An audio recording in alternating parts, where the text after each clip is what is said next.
سورة البقرہ آیت نمبر 232۔ اعوذ باللہ من الشیطان الرجیم، بسم اللہ الرحمن الرحیم۔ وَإِذَا طَلَّقْتُمُ النِّسَاءَ فَبَلَغْنَ أَجَلَهُنَّ فلا تعضلوهن أن ينكحن أزواجهن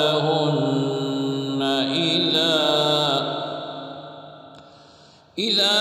تراضوا بينهم بالمعروف، ذلك يوعظ به من كان منكم يؤمن بالله واليوم الآخر، ذلكم أزكى لكم وأطهر، والله يعلم وأنتم لا تعلمون۔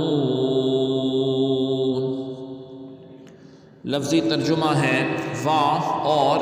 اذا جب، طلقتم تم طلاق دو، النساء عورتوں کو، فا پھر،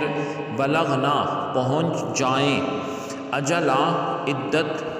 وہ عدت کو، ہننا اپنی، فا پھر، لانا تعدلو روکو تم، ہننا ان کو، ان کے، این کہنا نکاح کریں، ازواجہ خاوند سے، ہننا اپنے، اذا جب، ترادو وہ راضی ہوں، بینا درمیان ہم اپنے، بیسات المعروفی دستور، ذالکہ یہ یعظو نصیحت کی جاتی ہے، بیسات ہی اس کے منجو کانا ہے من سے کم تمہارے، یؤمنو ایمان لاتا، بیسات اللہ رب العزت کے، وا اور الیومی دن الآخری آخرت، ذالکم یہ ازکا زیادہ پاکیزہ لا واسطے کم تمہارے، وا اور اطہرو ستھرا، وا اور اللہ رب العزت یعلم جانتا ہے، وا اور انتم تم لا نہیں تعلمون جانتے ہو۔ با محاورہ ترجمہ ہے، اور جب تم عورتوں کو طلاق دو اور وہ اپنی عدت پوری ہونے کو آ پہنچیں تو جب وہ شرعی دستور کے مطابق باہم رضامند ہو جائیں تو انہیں اپنے پرانے یا نئے شوہروں سے نکاح کرنے سے مت روکو۔ اس شخص کو اس امر کی نصیحت کی جاتی ہے جو تم میں سے اللہ رب العزت پر اور یوم قیامت پر ایمان رکھتا ہو، یہ تمہارے لیے بہت ستھری اور نہایت پاکیزہ بات ہے، اور اللہ رب العزت جانتا ہے اور تم بہت سی باتوں کو نہیں جانتے۔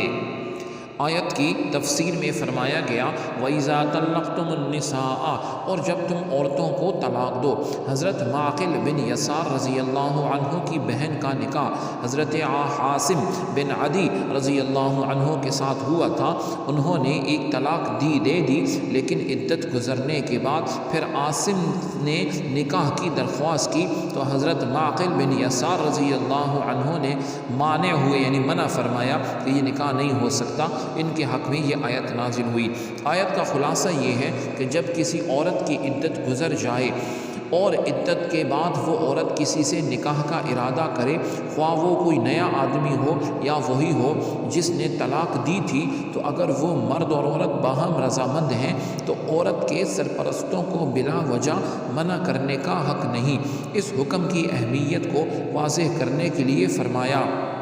کہ یہ ہر اس آدمی کو نصیحت کی جا رہی ہے جو اللہ تعالیٰ عز و جل اور آخرت پر ایمان رکھتا ہے۔ مزید فرمایا کہ اس حکم پر عمل کرنا تمہارے لیے زیادہ پاکیزگی اور طہارت کا باعث ہے، کیونکہ بعض اوقات سابقہ تعلقات کی وجہ سے عورتیں غلط قدم بھی اٹھا لیتی ہیں جو بعد میں سب کے لیے پریشانی کا باعث بنتا ہے۔ اس لیے عورتوں کو مزید نکاح سے بلا وجہ منع نہ کرو، تمہاری حقیقی حکمت اور مصلحت تم نہیں جانتے، اللہ رب العزت ہی جانتا ہے۔ یہ یاد رہے کہ اگر عورت غیر کفو میں بغیر اجازت ولی نکاح کرے تو وہاں اولیاء کا حق ہوتا ہے۔ اللہ رب العزت ہم سب کو دنیا اور آخرت دونوں کی کامیابیاں نصیب فرمائے۔ سبحانک اللہم و بحمدک، اشہد ان لا الہ الا انت، استغفرک و اتوب الیک، وصلی اللہ تعالی علی خیر خلقہ محمد وعلی آلہ و اصحابہ اجمعین برحمتک یا ارحم الراحمین۔